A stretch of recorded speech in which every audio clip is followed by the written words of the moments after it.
Salud para todos, familia del reino, qué gusto poder saludarles, bendecirles. Les habla la profeta Elimar Bracho y en esta oportunidad quiero compartir con ustedes una profecía poderosísima que está en proceso de cumplimiento y de la cual nosotros somos parte, pero también nosotros somos asignados a no solo provocar que se cumpla, proclamar que se cumpla, sino también atraer a aquellos que forman parte de esta profecía, expandir el poder de esta profecía, expandir esta palabra y proclamarla. Esto tiene que formar parte de nuestra guía de oración, de nuestra agenda de oración. Recuerde que en este tiempo una de las cosas que el Padre está haciendo en nuestras vidas es enfocándonos qué es la oración y cómo poder orar efectivamente. Así que no es lo mismo tener una lista de oración, una carta de oración, a una guía. La guía de oración debe ir basada en lo que el Padre ha establecido en su Torá, en su palabra, lo que Él ha anunciado a través de los profetas. Necesitamos proclamar la palabra profética más segura, la cual está en su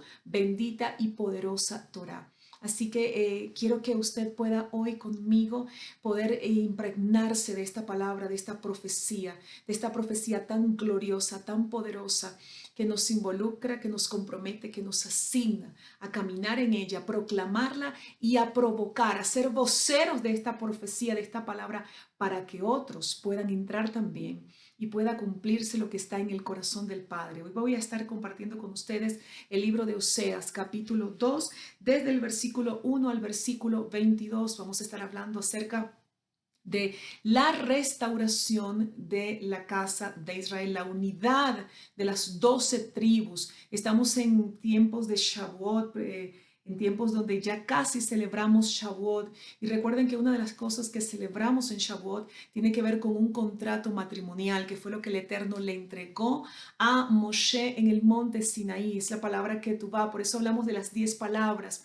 Esto representa las arras, representa la ketubá, el contrato matrimonial y el contrato matrimonial del Eterno con su pueblo. Entonces en Oseas vamos a estar viendo una palabra riquísima, poderosa, llena de profundidad, llena de poder, llena de amor, llena de ubicación, llena de dirección. Así que el título de este mensaje tiene que ver con una profecía poderosa que está en proceso de cumplimiento y que nos asigna a nosotros. ¿Ok? Y vamos a hablar rápidamente quién era Oseas. Oseas fue un profeta del reino del norte, es decir, del reino del norte, las 10 tribus que se separaron del reino del sur. El reino del sur, recordemos que fue la casa, lo que se llama la casa de Judá, que estaba compuesto por dos tribus, Judá y Benjamín. Y el reino del norte fueron las 10 tribus que le fueron quitadas al nieto de David, al hijo de Salomón, por el pecado de Salomón, y esas fueron 10 tribus. La capital del reino del norte fue Samaria, quienes se convirtieron también por causa de su rey y de todos los reyes que vinieron en un pueblo idólatra, un pueblo que cometió adulterio, infidelidad, fornicación, un pueblo que caminó de espaldas a Dios y que se pervirtió totalmente. Recordemos qué se dio en la casa del norte. Ellos crearon, Jeroboam creó un sacerdocio pagano, ¿no? De la tribu de Leví, como el Padre Eterno lo había establecido en su Torá. Crearon fiestas paralelas y toda clase de idolatría y de ídolos para que el pueblo no fuera, por ejemplo, a las fiestas de peregrinación y no fuera a Jerusalén, sino que se quedara ahí. Y él hizo todo un antidiseño que hasta nuestros días, hoy todavía seguimos viendo cómo el enemigo sigue operando en ese antidiseño. ¿Ok? Ahora, qué importante entonces esta profecía. Fue un profeta de la casa del norte, se dice esto. En el versículo 7:5 dice que Oseas habló del rey de Israel como su rey. Por eso se cree que es un profeta de la casa de Israel, del reino del norte, contemporáneo con Amós, contemporáneo con Miqueas y con Isaías, quien eran profetas del reino del sur, de la casa de Judá. El mensaje de Oseas fue dirigido principalmente a Israel, aunque en algunas menciones habla de la casa de Judá. Principalmente su mensaje fue un mensaje de confrontación y de amor para la restauración del reino del norte, la casa de Israel.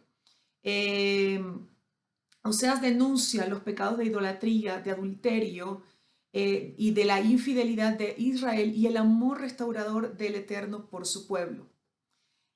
También Oseas presenta a Dios como esposo y a Israel como esposa infiel. Habla en esta profecía del juicio correctivo de Adonai y la restauración de Israel.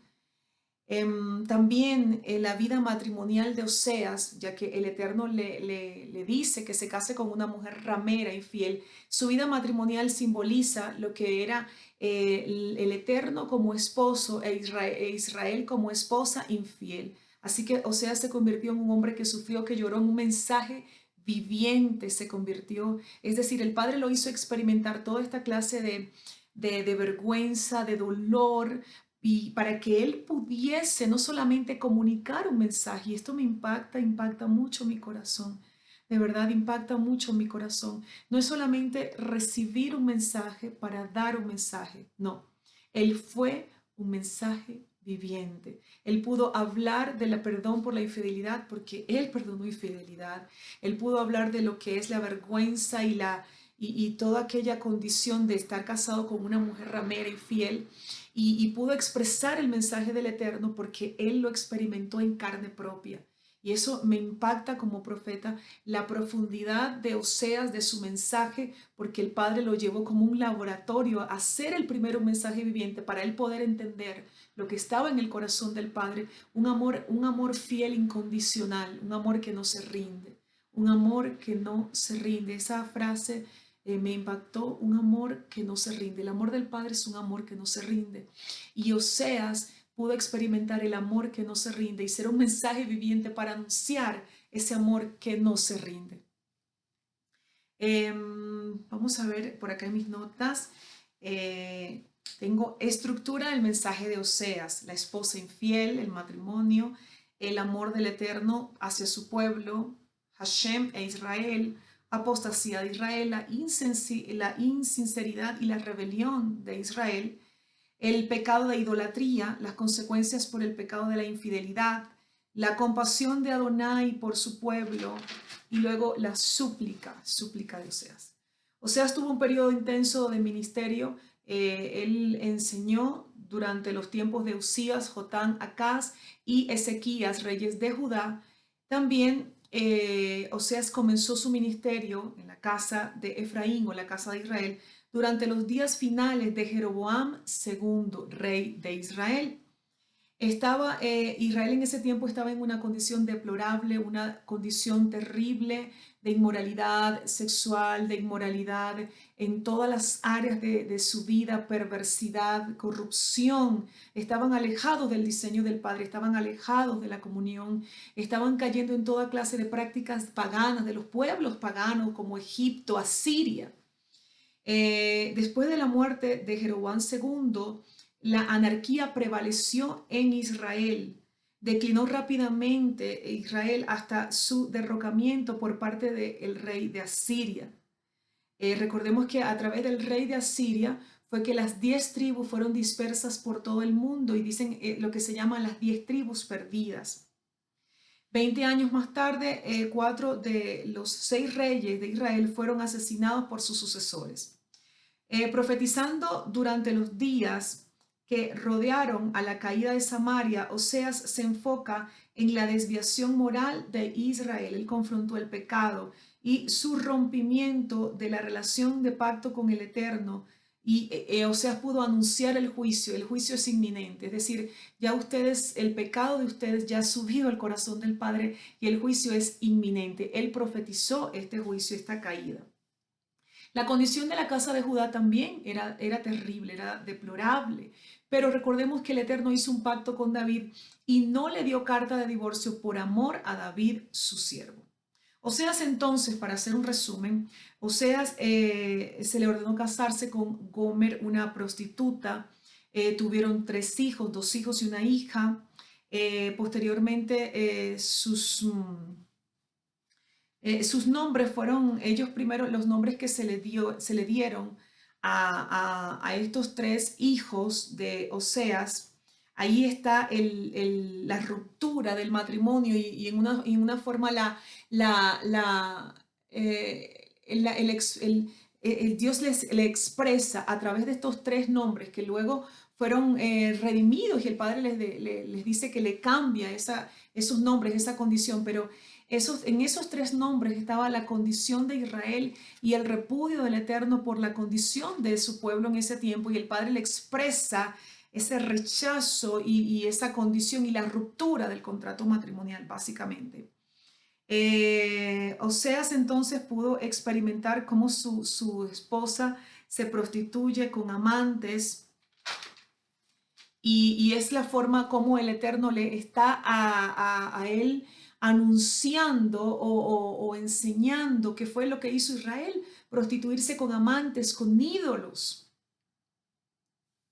Em, el Eterno habla acá a través de Oseas de un periodo de restauración, de llevarle a es como una rehabilitación de esa condición que tenía la casa de Israel.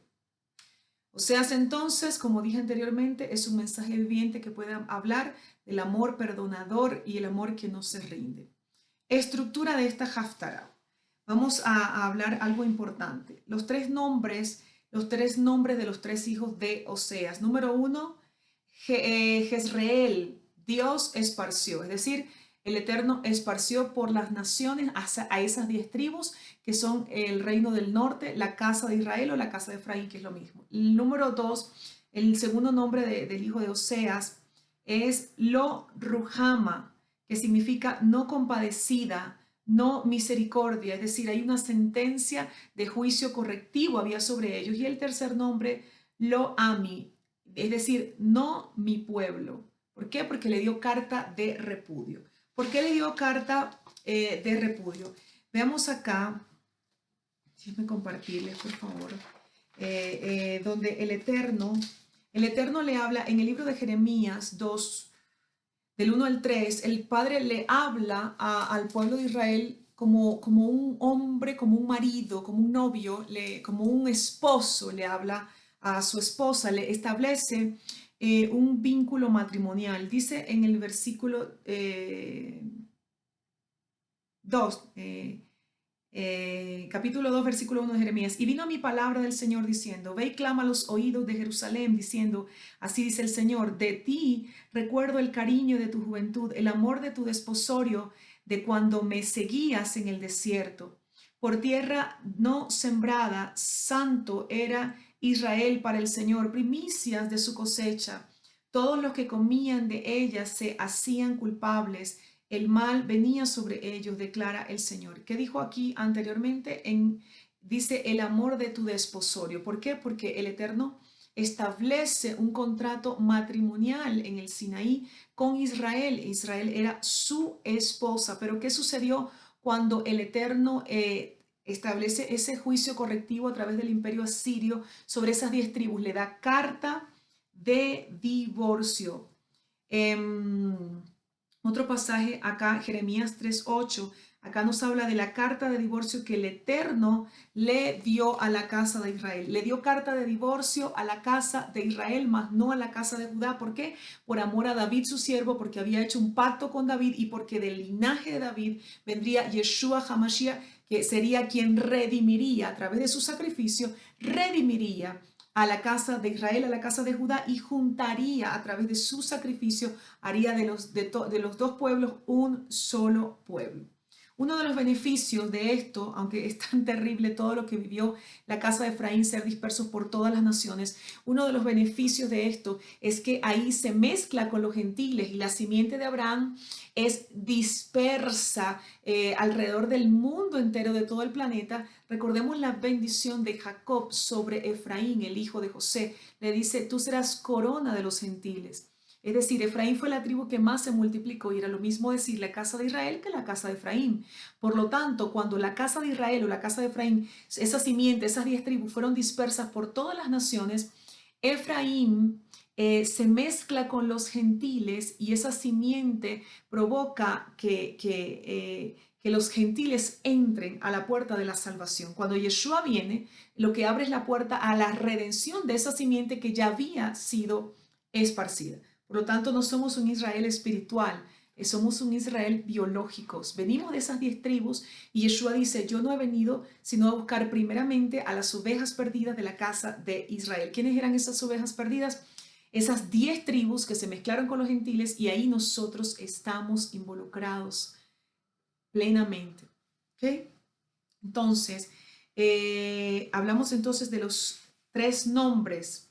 Ahora vamos a estar leyendo el capítulo 2, versículo 1, donde nos habla acerca de la restauración de Israel y de su promesa, la promesa de redención del Padre. Dice de la siguiente manera, se los voy a leer, dice, el número de los israelitas será como la arena del mar, que no se puede calcular ni contar. Esa fue la promesa que se le dio a Abraham.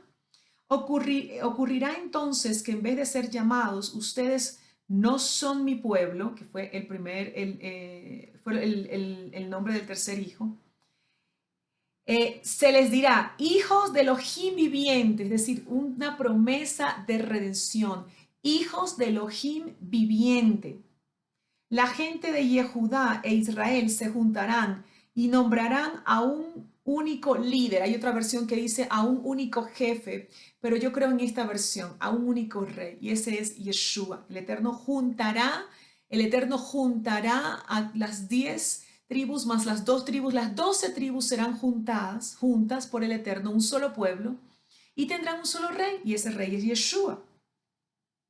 Es decir, los sacará del exilio, ascenderán a Israel, grande será el día de Israel. Recuerden que ese fue el primer nombre del hijo de Oseas.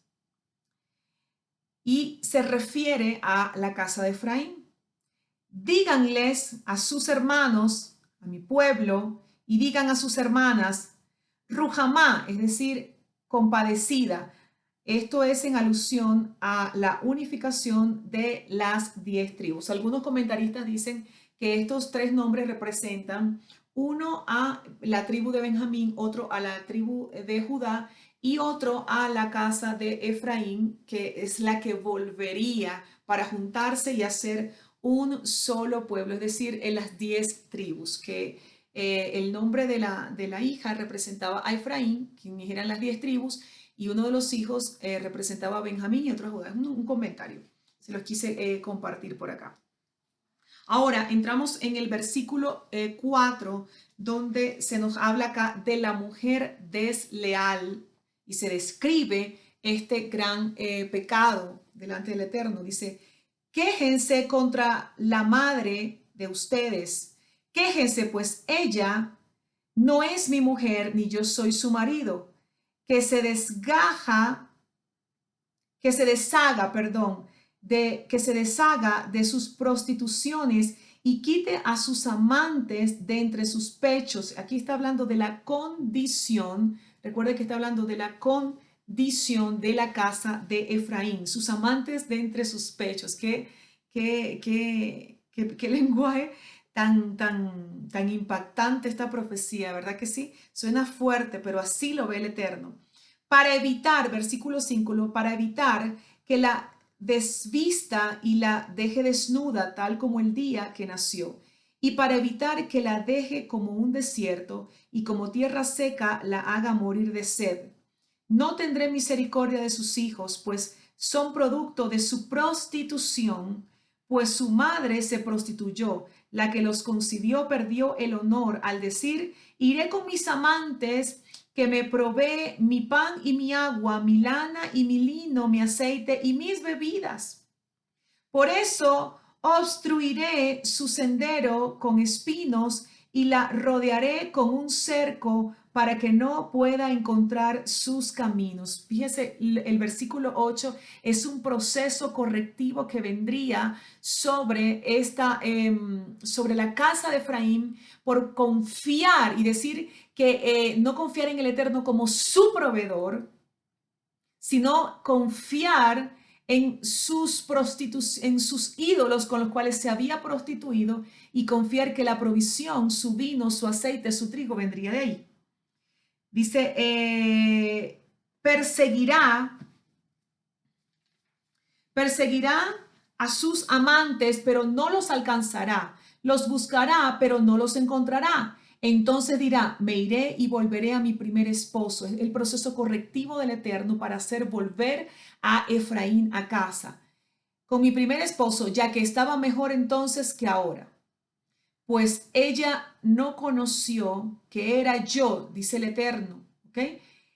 Quien le proporcionaba el trigo, el vino y el aceite, la plata y el oro con que yo la colmé, fue utilizado para el Baal. Es decir, el Eterno les está diciendo, Él fue su proveedor, Él fue el que les dio todo el oro, la plata, y ellos usaron eso para, le dieron un uso torcido y perverso para ídolos, para Baal.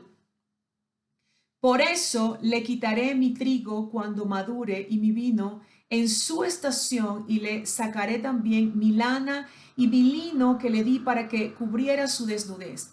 Ahora revelaré su repulsividad a los ojos de sus amantes, y nadie la salvará de mi mano. Aquí nos sigue hablando del proceso correctivo y cómo el Eterno repudia la idolatría. Dice el versículo 13, también pondré fin a su alegría, sus fiestas, sus rojodes. Esto es un pasaje importantísimo. Una vez una persona me dijo, mira, ¿cómo hago con este pasaje? Porque yo hablo del Shabbat, de las festividades de rojodes, y alguien me vino con este pasaje y yo no sé cómo defenderme. Bueno, yo le dije, bueno, este pasaje es específicamente para la casa de Efraín por causa del pecado de idolatría. Eso fue lo que el Eterno hizo con Efraín. Le dio carta de divorcio, le prohibió celebrar festividades, le prohibió los rojodes y le dijo, me son abominación. El Eterno les habló eso a través de los profetas y les quitó el derecho de hacerlo. Por eso también hay un rechazo, un antisemitismo en la iglesia evangélica.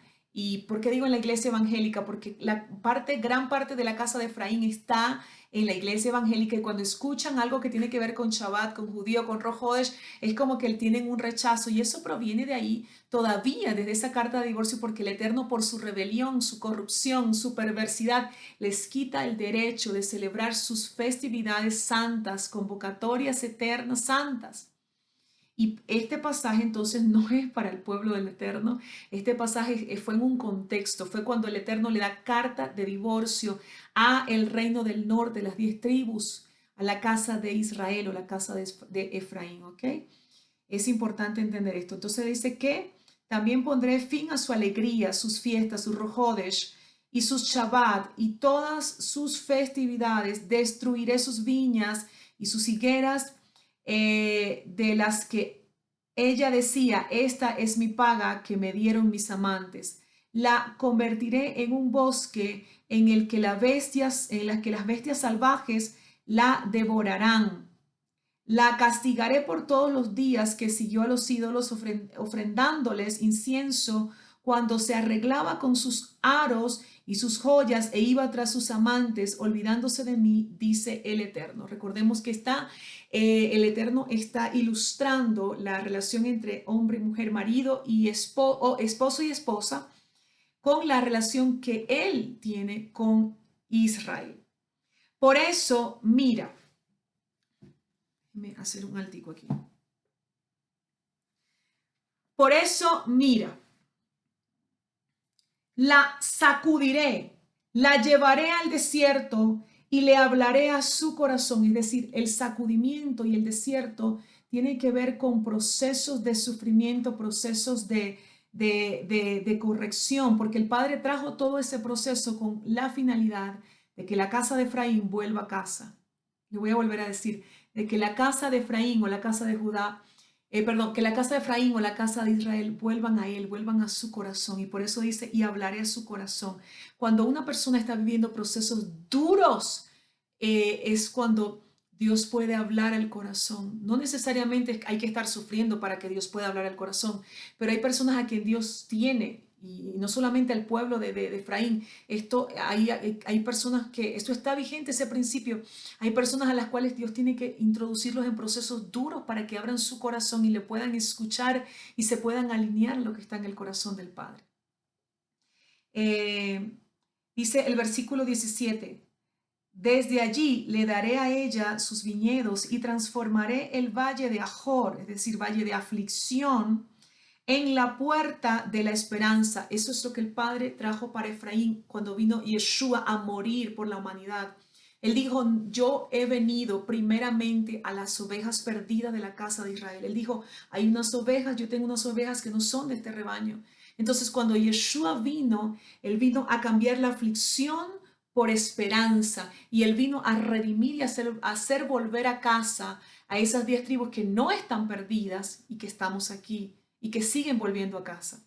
Por eso esta profecía es tan impactante, porque nos asigna a nosotros a proclamar este mensaje, a proclamar este mensaje de las 2 casas, de las 10 tribus que fueron dispersas a través del imperio asirio, de que Yeshua vino a redimir esas ovejas perdidas, de la importancia de que a causa de la rebeldía de Israel entraron también los gentiles y alcanzaron salvación.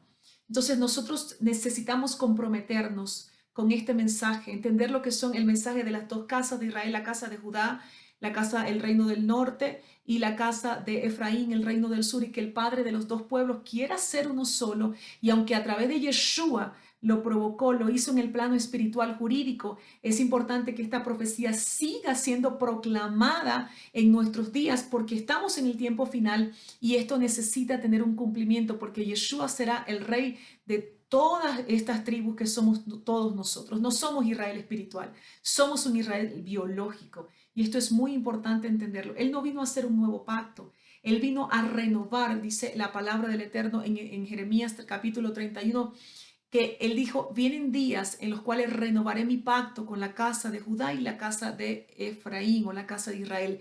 Él no vino a edificar, a fundar una iglesia cristiana apartada del diseño de la Torá. Él no vino a crear una iglesia que iba a sustituir a Israel. Tenemos que entender el contexto del libro de Romanos capítulo 11.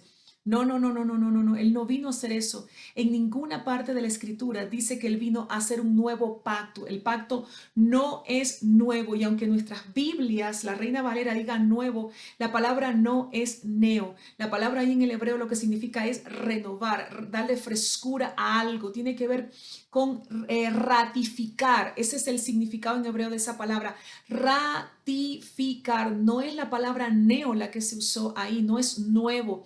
Tiene que ver con ratificar, el Berit Hadashah, el pacto renovado. Esto tiene que ver con ratificar, con renovar, darle frescura. Y necesitamos entender bien el contexto de la palabra. En ninguna parte de la escritura se dice que el Eterno hace pacto con una iglesia, hace un nuevo pacto con gentiles. No. Él vino a renovar el pacto con la casa de Judá y la casa de Efraín, que somos nosotros. No existe tal cosa como un nuevo pacto. No existe tal cosa como un nuevo pacto. Esta es una de las clases que voy a estar enseñando en la Escuela de Evangelismo, que espero podamos iniciar muy pronto. Continúo entonces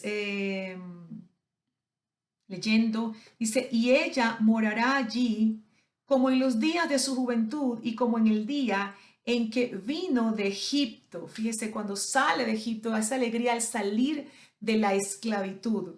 En aquel día, dice el Eterno, tú me llamarás Ishi, es decir, mi esposo. Y esta palabra en el hebreo tiene que ver con una relación de amor. Esposo que representa una relación unidos por el amor. Y no me llamarás más Baalí, es decir, mi amo, una relación por obligación, donde hay una condición de sujeción a un jefe. No tiene que ver con un jefe, sino le dirá Ishi, es decir, mi esposo, mi amado. Eliminaré de su boca los nombres de los ídolos y nunca más serán mencionados por su nombre. Y Baalí tiene que ver con este nombre, con el nombre de un dios pagano.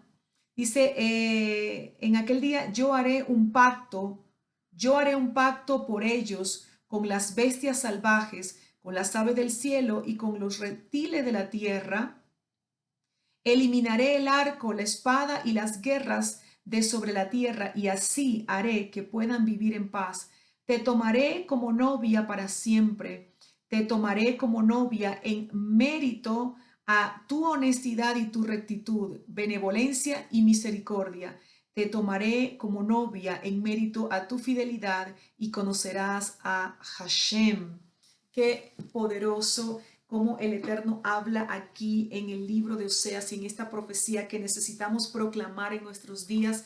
Habla de la restauración de su pueblo, que aunque te corregí, aunque te esparcí, aunque te di carta de divorcio a través de Yeshua, lo que vine a establecer fue la restauración. Fíjese lo que va a pasar y lo que pasó en Shavuot, Hechos capítulo 2. El Eterno allí en Shavuot vino a establecer ese pacto y esparció agua limpia y esculpió la Torá en los corazones. En el primer Shavuot, que fue en el monte Sinaí, murieron como 3.000 personas a causa de la idolatría del pueblo cuando Moshe baja con las tablas y tiene que romper esas tablas por causa de la idolatría del pueblo. Murieron como 3.000 personas. El contrato matrimonial se establece un espacio ahí de tiempo porque venía todo este proceso que se iba a dar después, más adelante. Y fíjese que lo que pasa en Hechos 2, el Rúa es derramado. Yeshua muere y resucita y pasa 40 días en la tierra proclamando el reino, el mensaje del reino. Pero también él dice, él asciende aproximadamente unos 10 días antes de Shavuot, aproximadamente, y luego dice que esperen la promesa porque en no muchos días, o sea, en pocos días, vendría el derramamiento del Ruach. ¿Cuándo? En Shavuot.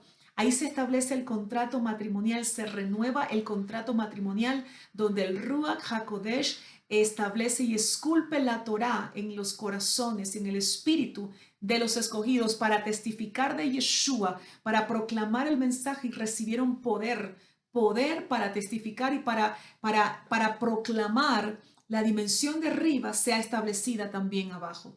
Esto sucedió en Shavuot y estamos en vísperas de Shavuot, así que es importantísimo proclamar esta palabra que está en Oseas, esta profecía que es la profecía, la palabra profética más segura, y es proclamar la unidad de las dos casas. Yeshua en este Shavuot va a provocar un gran rompimiento que ya ha venido haciendo en esta cuenta del Homer y va a provocar tanto rompimiento y van a caer tantos velos que la casa de Efraín volverá a casa. Y no digo en un plano, no digo totalmente, pero comienza un proceso de tanta revelación y de tanta apertura, donde la gente ya dejará de ver todo lo que es festividad de Shabbat como algo judío, como que huyan, como que me van a judaizar. No, sino que la revelación del Padre que se le abrió nuevamente a la casa de Efraín, se le abrió nuevamente la esperanza, la alegría que le había sido quitada por su pecado de idolatría, que nos había sido quitada por el pecado de idolatría. Esa alegría nos hace ser partícipes nuevamente de todo lo que es la cultura del reino de nuestro Padre, lo cual son sus festividades, sus Shabbatot, sus Rojodesh. Así que ese es un gran tiempo para proclamar esta palabra. Es importante que puedas, si nunca has escuchado ni habías entendido el contexto del mensaje de Isaías, es importante que puedas escuchar la enseñanza de las dos casas de Israel.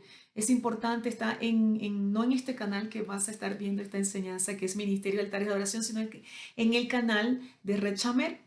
Ahí está la enseñanza de las dos casas de Israel, el apóstol Carlos Soto. Es importante que puedas escuchar esa enseñanza para que puedas entender el contexto de las profecías de la escritura, porque todo el plan del Eterno gira en torno a este tema de las dos casas.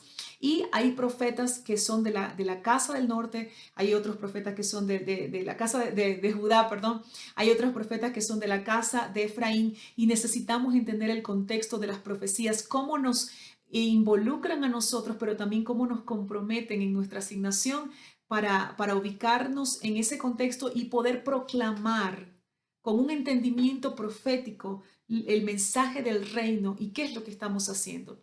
El mensaje del reino, cuando es proclamado, lo que está provocando es que la casa de Efraín vuelva a casa y que la casa de Judá reconozca a Yeshua como el Rey y el Señor.